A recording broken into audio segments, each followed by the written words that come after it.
আপনি যে তেলের গেল না, এটা কি আরব আমিরাত থেকে আসছে? এটা এই তেল কোথা থেকে এনেছেন? আপনি একটু আগে বলেছেন এটা হেমায়েতপুর থেকে আনছি আমি। তাহলে হেমায়েতপুরে উৎপাদিত তেল আপনি কেন দাবি করছেন এটা আরব আমিরাতে?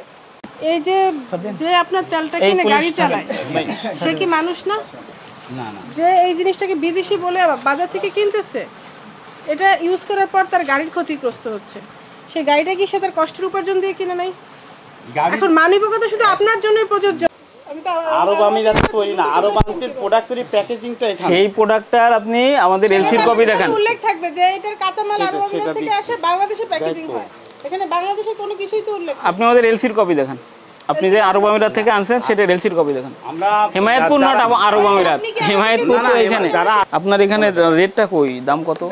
এটা দাম লেখা তো ইয়ে না। সুপার 40 কার? না না, উনি সম্পূর্ণরূপে অবৈধভাবে এই কাজ করতেছে। আপনি তো ইম্পোর্টেড প্রোডাক্ট হলে বিএসটিআই তার ইম্পোর্টারের লিস্ট আনবে, তাই না? ইম্পোর্টেড আমদানিকারকে ছাড়পত্র থাকবে। আর উনি হচ্ছে বাংলাদেশ উৎপাদন করে এটা বিদেশি নাম দিয়ে বাজারজাত করতেছেন, এটা সম্পূর্ণরূপে প্রতারণা। এখানে যে মোটোম্যাক্স এটা তৈরি করছে বা মোড়কজাত করছে সেই নামটা কোথাও আছে? মোটোম্যাক্স তো এটা হচ্ছে ব্র্যান্ড, এটা হচ্ছে একটা ইন্টারন্যাশনাল ব্র্যান্ড। মোটোম্যাক্স কি আপনার ব্র্যান্ড? আপনি এই মোটোম্যাক্স নামে বাজারজাত করতেছেন, বাজারজাত করতেছেন। আপনি আমাদেরকে ভুল বোঝানোর চেষ্টা করছেন। না না, আমি কিছু বললাম, আমার জানা ভুল থাকতে পারে। আপনার জানা ভুল না, আপনি ইচ্ছাকৃতভাবে আপনি বিদেশি প্রোডাক্ট বলে আপনি এটা তৈরি করে বাজারে ছাড়তেছেন, লোকজন এটাকে বিদেশি মনে করে এটা কিনতেছে। আমরা ওদের বিদেশি বলতেছি না। না, এইখানে তো বিদেশি তো আপনার বলা লাগতেছে না। আমি তো এখানে দেখতেছি যে এটা ইউএই। আপনি যে বাংলাদেশে এই যে কি জানি পল্লবীতে এটা উৎপাদন করেন, সেটা কি কোথাও লেখছেন? যে আপনি পল্লবী থেকে আনছেন, পল্লবীতে বসে বসে যে এটা প্যাকেট করতেছেন, সেটা কি আপনার মনে কোথাও লেখা আছে? আপনি তো এখানে লিখে দিয়েছেন যে মেড ইন ইউএই। ইউএই কি বাংলাদেশের কোনো অঞ্চলের নাম? আপনি আবার মেড ইন ইউএই আছে এই প্রোডাক্টটা। এটা কি ইউএই? এই প্রোডাক্টটা প্যাকেজিং করতেছি আমরা বাংলাদেশে। সেই নামটা আছে যে আপনি এখানে আমি এই ধারণা প্যাকেজিং করছেন। না না, আপনি আমার কথা ডাইরেক্ট উত্তর দেন। আপনি যে তেলের গেল না, এটা কি আরব আমিরাত থেকে আসছে?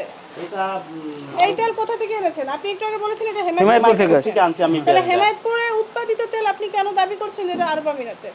আপনি বারবার কেন মিথ্যা তথ্য দিচ্ছেন? আবার ওটা গেল, তারপর আপনি এখানে প্যাকিং করতেছেন এটা বাংলাদেশ।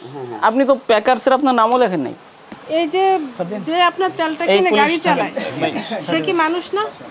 না না, যে এই জিনিসটাকে বিদেশি বলে বাজার থেকে কিনতেছে, এটা ইউজ করার পর তার গাড়ির ক্ষতিগ্রস্ত হচ্ছে, সেই গাড়িটা কি সে তার কষ্টের উপার্জন দিয়ে কিনে নাই?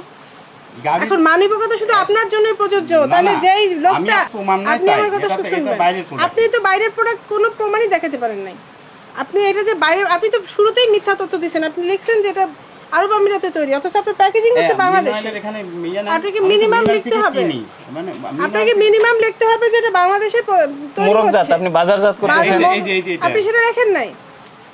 আপনি যে তেল তৈরি করছেন, এই যে এগুলো সবাই বিদেশি প্রোডাক্ট মনে করে যারা কিনতেছে, তারা তো বিদেশি প্রোডাক্টের দামেই কিনতেছে। আপনার এখানে কোনো মূল্য লেখা নাই, কোথা থেকে আসছে লেখা নাই। সম্পূর্ণভাবে এটা যেটা প্রতীয়মান হচ্ছে, যেগুলো এখানেই তৈরি হচ্ছে, এখানেই উৎপাদিত হচ্ছে, এবং আপনি ব্যবসা শুরু করে আসে ব্যবসাটা কীভাবে করতে হবে সেই ধারণাটা পর্যন্ত আপনি নেন নাই, এবং আপনি আশা করছেন যে আমরা আপনাকে মানবিকতা দেখাবো। তাহলে এই যে হাজার হাজার লোক, আপনার এখানে কয়েকশো বোতল আছে এবং গুনলে তো এটা হাজারে চলে যাবে, তারা কি, তাদের প্রতিও তো আমাদের মানবিকতা দেখাতে হবে, কারণ তারাও তো, তাদের গাড়ির ক্ষতি হবে যদি তারা এই তেলগুলো ব্যবহার করে। তাহলে সেটাও দেখানো সরকারি কর্মকর্তার কাজ। আমরা এই যে পুরো বিএসটি টিম এসেছি, আমরাও কিন্তু আমাদের খাওয়া দুপুরের কাজ সব কিছু ফেলে এখানে এসেছি। কেন? এটা আমাদের উপর অর্পিত দায়িত্ব, জনগণ দায়িত্ব দিয়েছে যে তারা যেন প্রতারিত না হয় এটা দেখার জন্য। আমরা বিএসটি কর্তৃক আপনার যে প্রতিষ্ঠান পরিদর্শন করেছি, আপনি মোহাম্মদ মিরাজুল ইসলাম, আপনার বাড়ি হচ্ছে কুষ্টিয়া। আপনার প্রতিষ্ঠানে আমরা পরিদর্শন করে যেটা পেলাম সেটা হচ্ছে জিরেক্স কর্পোরেশন, ইস্টার্ন হাউজিং। এখানে বিএসটি এর সিএম লাইসেন্স গ্রহণ ব্যতীত engine oil brand Motomax, Motomax তো একটা বিদেশি ব্র্যান্ডের নাম, আপনি মোটোম্যাক্স নাম করে আপনি প্রোডাক্ট তৈরি করছেন, অথচ আপনার এখানে মোটোম্যাক্সের সাথে কী সম্পর্ক আপনি আমাদেরকে দেখাতে পারেননি।